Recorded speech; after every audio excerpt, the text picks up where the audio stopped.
Hi, well, today's author is going to teach us how to ask the right questions to make the best choices and to achieve better results. He is the self-proclaimed questionologist, Warren Berger, whose writings appeared in Fast Company, the Harvard Business Review and the New York Times, as well as his books, including this one, which is the Book of Beautiful Questions. And Warren joins us now from New York. Warren, thanks for being with the Growth Faculty. Great, thank you so much. It's good to be here. So what was the catalyst for writing the Book of Beautiful Questions? It's actually a sequel to a previous question, a previous book, A More Beautiful Question, and that was my kind of entry into the world of questioning. I came to questioning because I was a journalist for a number of years, and I kind of studied the art of questioning as a journalist. But then a few years ago, I started to broaden my view of what questions were and what they could do. I noticed that in particular that business leaders and entrepreneurs and just innovators in general tended to be very good at asking questions. They were often asking questions about the industry they were in or the company they were running. Why aren't we doing this? Or what if we tried that? So I had this kind of awakening that questioning wasn't really just a tool for journalists to, extract information from people, but it's also this way of looking at the world around you and changing it and innovating and being a better leader, as well as being a better communicator. So once I kind of had that holistic view of questioning, I decided, someone should do a book on this, and that's where I am now.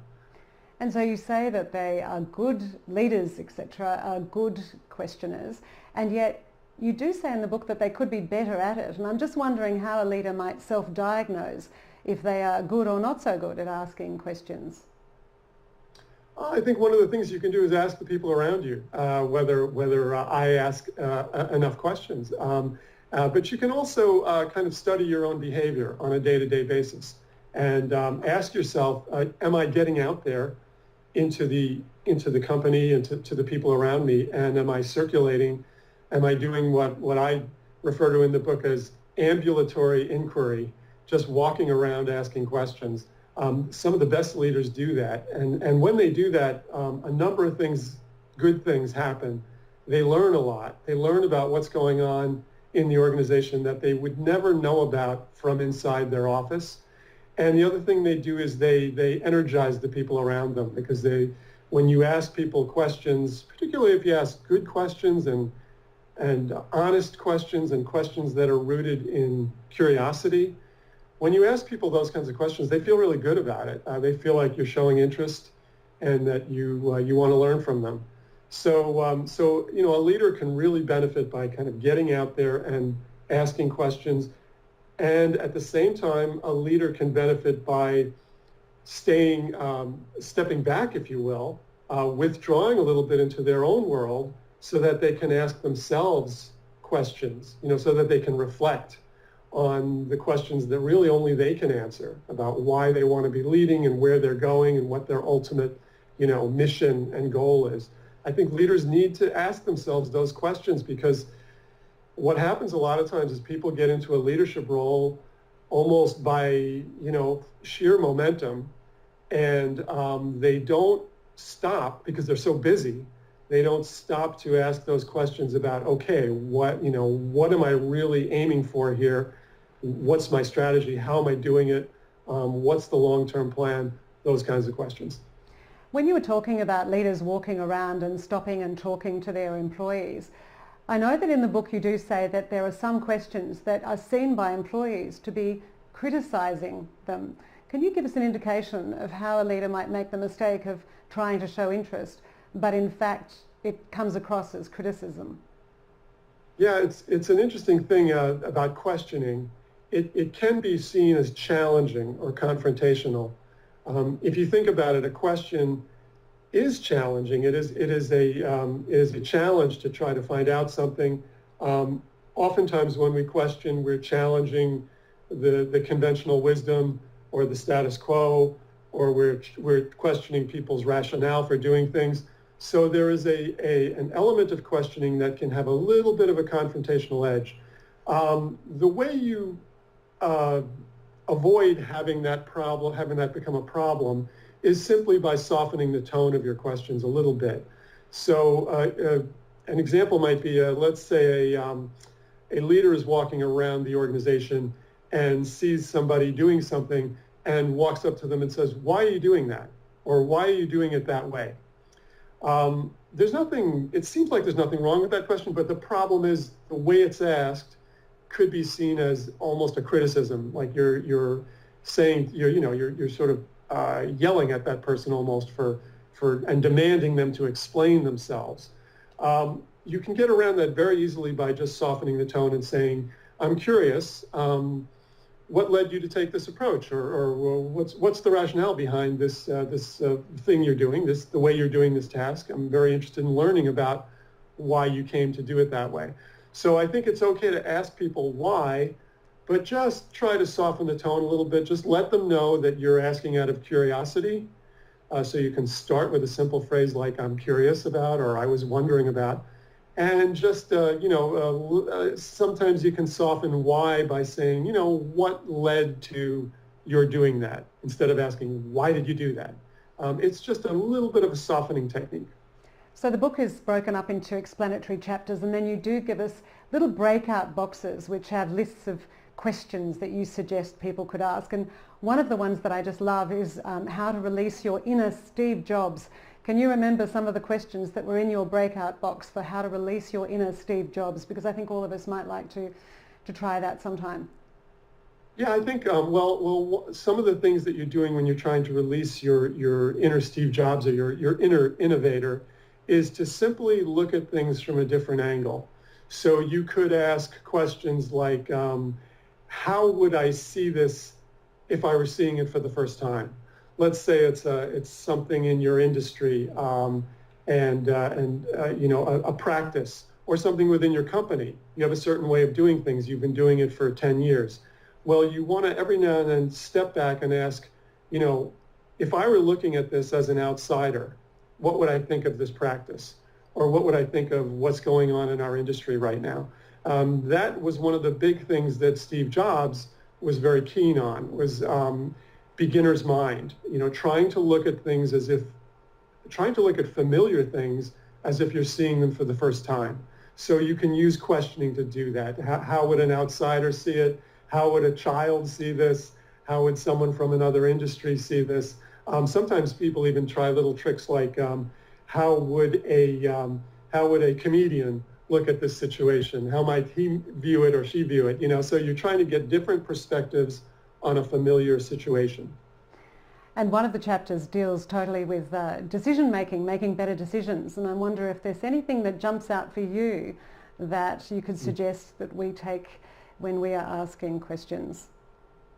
Again, with one of the big things you're trying to do with questions is always shift your perspective. Because what happens is when we're making decisions or when we're leading or when we're doing anything, we're a little bit trapped in our own perspective, our own biases, and our own mindset.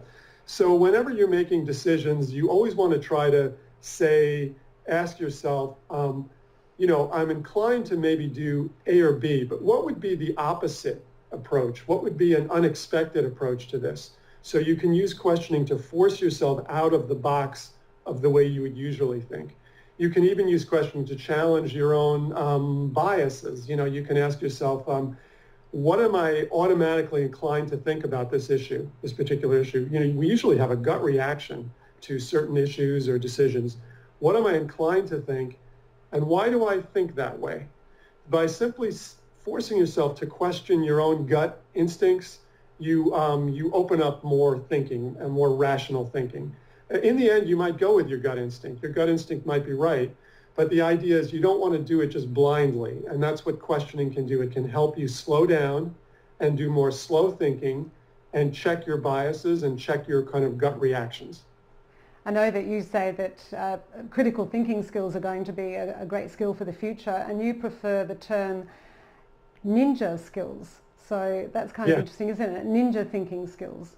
So why did you prefer ninja to critical? Because critical thinking has a negative connotation to it. People think that if you're doing critical thinking, you're being very critical of everything, or you're being negative. And in fact, what critical thinking is, it's all about being very skillful and swift and reacting to things that are coming at you. And that's why I think of a ninja who just can sort of handle anything that comes at him or her. So, so the reason you need that, particularly today, is that we are swamped with information. It's coming at us from every angle. And a lot of it is not good information. A lot of it is faulty information.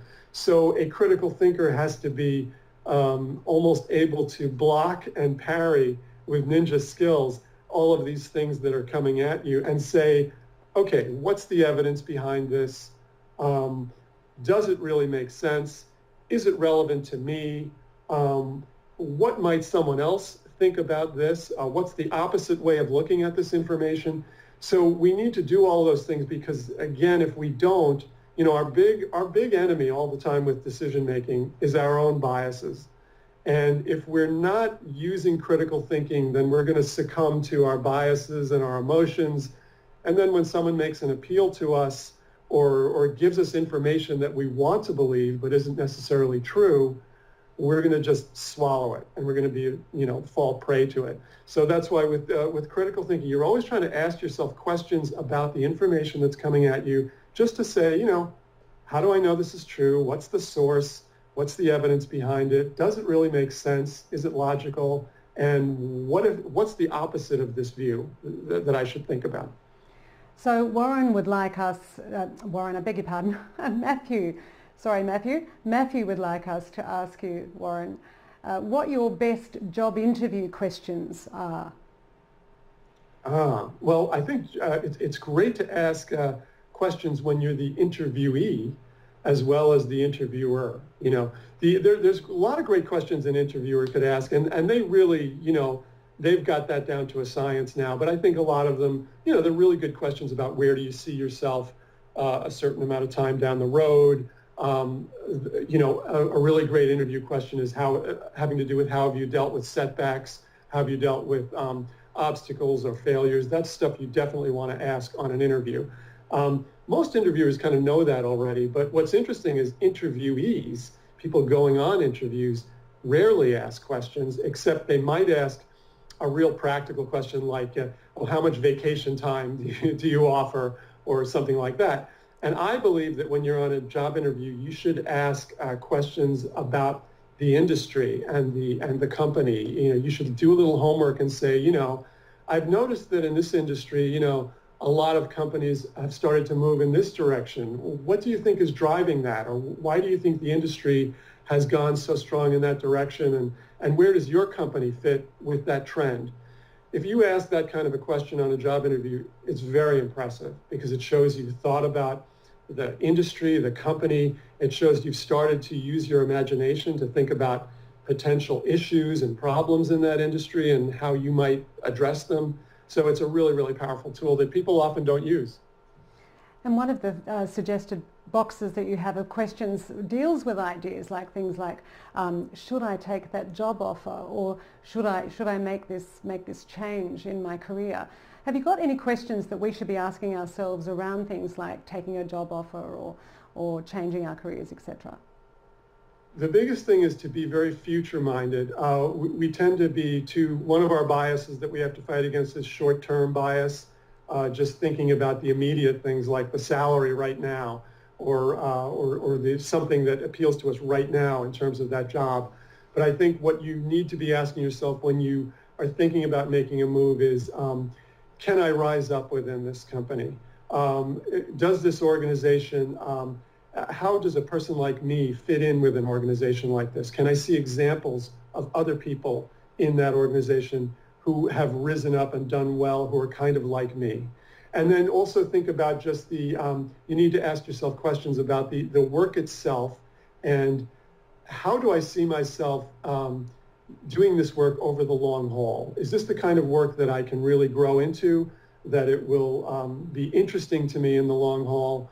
People really shortchange that. It's interesting. They get more caught up in the monetary issues or the status, promotion issues, and they don't think about the issues of how am I going to live in this job on a day-to-day basis? How am I going to enjoy it?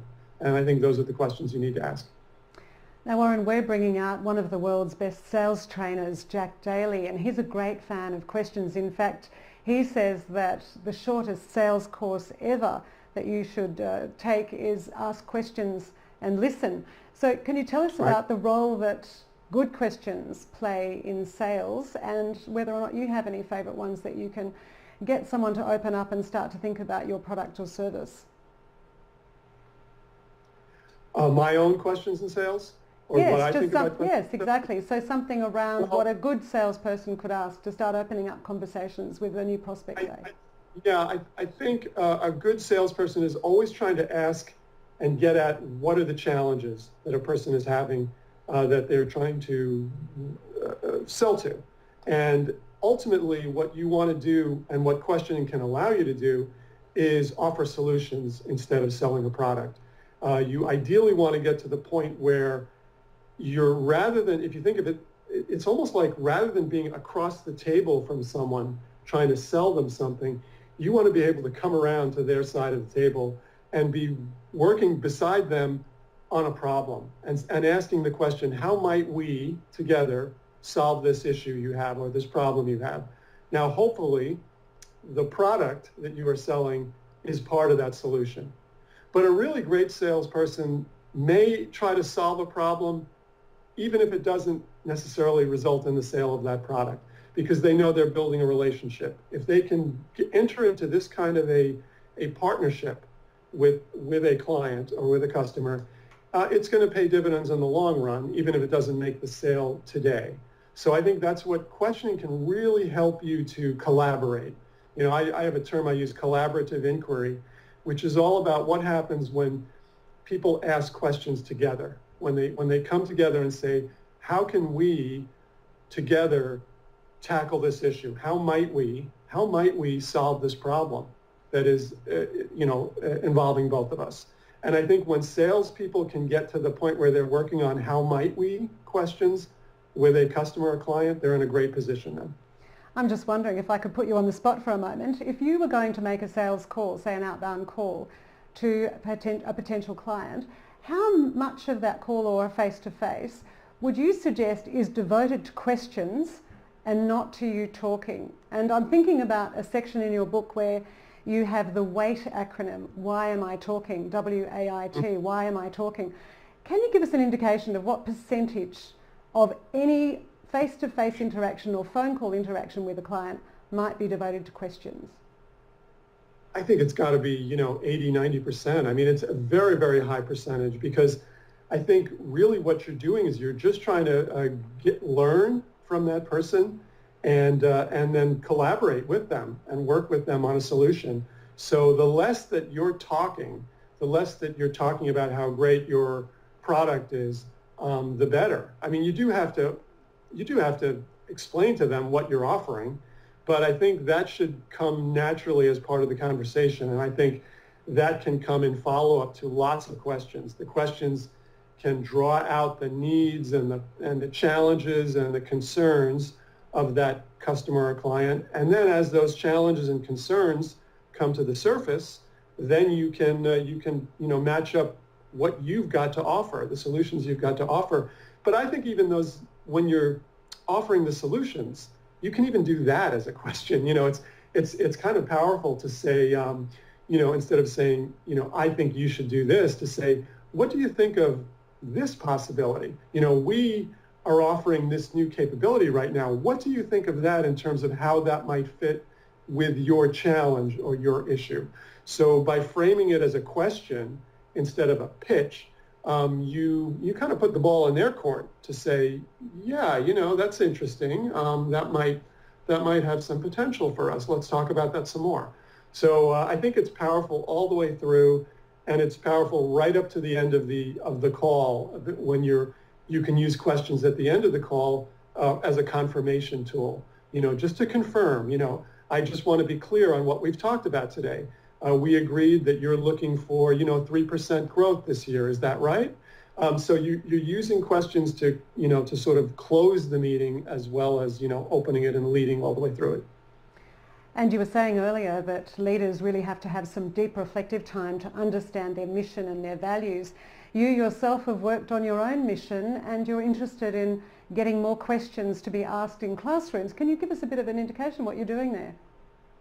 Yeah, I'm working with lots of schools and teachers. My next book is going to be geared specifically for teachers, and it's going to be about how can we encourage more student questioning in classrooms, because what we see from the research is that young children come into school and they're full of questions. They're just bursting with questions when they're 4 years old, 5 years old. And then as they go through school, they seem to ask less and less questions. And so it's a big issue. A lot of teachers are aware of it. Educators are aware of it. And so we're all trying to figure out how might we create an environment in classrooms where children feel very comfortable asking questions. And the evidence suggests that if we can get to that point where children are asking more questions, it's going to improve their learning tremendously, because they'll feel invested, they'll feel engaged, and they'll be curious learners. And so that's what we want. And the challenge now that I'm working on is, what are some of the ways you create a culture in a classroom that will encourage that to happen more? Well, here at the Growth Faculty, of course, we're very curious learners, and one of the things that we like to do is to ask all of our authors what we call the Great 8, which is 8 getting to know you questions. And we always kick off, Warren, so with the question, what's a book you would recommend? Oh, wow. Right now I'm reading a book by a woman named Tara Westover, and it's called Educated. And it's about a woman who grew up in very, very difficult conditions and her family basically kept education away from her. And she gradually was able to break out of that situation and educate herself. And now she is an amazing author and brilliant person. But it's a really interesting book I recommend to anyone in terms of very hopeful, very optimistic book about how someone, even in the most dire circumstances, if they have curiosity and an eagerness to learn, it can lift them out of those conditions and just take them into another world. So that's one of my favorites right now. And if you could co-author a book with anyone in the world, who might that be, and what would a book title be? Oh, wow. I'd like to co-author. There's an author I like a lot named Adam Grant. He wrote a book called Give and Take. And he's a really great guy and a really interesting guy, and he's a psychologist. So I would love to co-author a book on questioning with Adam Grant, where I could tap into his brilliant psychological insights, and as well as his great writing skills, and we could together figure out how some of the ways to inspire more curiosity in people, some of the ways to help young people and children express their curiosity more and ask more questions. I think I'm not sure what I would call it. Maybe something about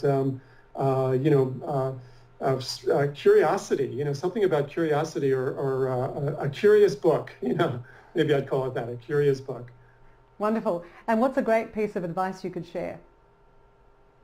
A great piece of advice I'll share is don't give so much advice. You can use questioning instead of advice.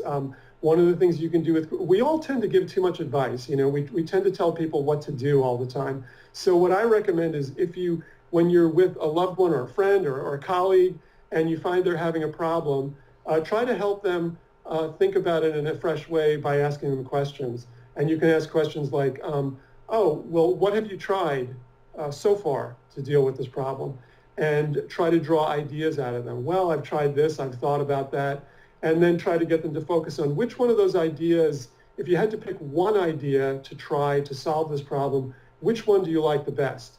And then when they pick one, say, what do you think you could do to start on that, starting tomorrow? Is there one little step you could take to begin to work on that problem? So when you approach it that way, you are, instead of giving advice to someone, you are encouraging them to advise themselves and to tap into their own ideas. And what's been your lowest moment, and how did you recover from it? Oh, well, I had a book a few years ago that was a big failure. It was a total dud, and it had a lot of hype and advance, and I was expecting great things, from it, and so was my publisher, and it just didn't go anywhere. And that happens oftentimes in the book publishing world, and I was very dejected by it. And the way I overcame it was that I went back and looked at what was in that book, what could I learn from that book, both in terms of what I think was really good and was unappreciated in the book, and what I did wrong in terms of marketing it. And it turned out that one of the things in the book had to do with questioning. And I thought, that's a really interesting chapter on questioning. Maybe I can pull that out and do something with it.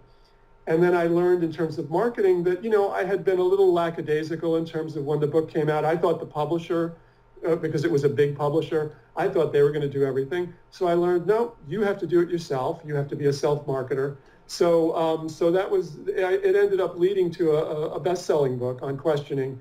And it really came out of the seeds of that failure. I learned what I'd done wrong, and I just took it to a new project, and it was very helpful. And what does Warren Berger do to relax? Oh, to relax, I watch TV. I hate to admit it. I've become a Netflix junkie. Another thing I do is I walk in the woods. So those are probably my two ways of getting away. I'm a big believer that you need to really think, you need to get away from noise, distraction, you need to unplug. So I'm someone who will go walk in the woods for an hour or 2 hours and really let myself think and ask questions and ponder things. And I find that's something that really helps with creativity. I think everyone should do it. And I think in this day and age of being plugged in all the time, I think it's more important than ever to really force yourself every now and then to go into your own quiet space where you're unplugged and you just hear your own thoughts. And Warren, what's a fun fact about you that's not widely known? A fun fact about me that's not widely known. Let me think about that one.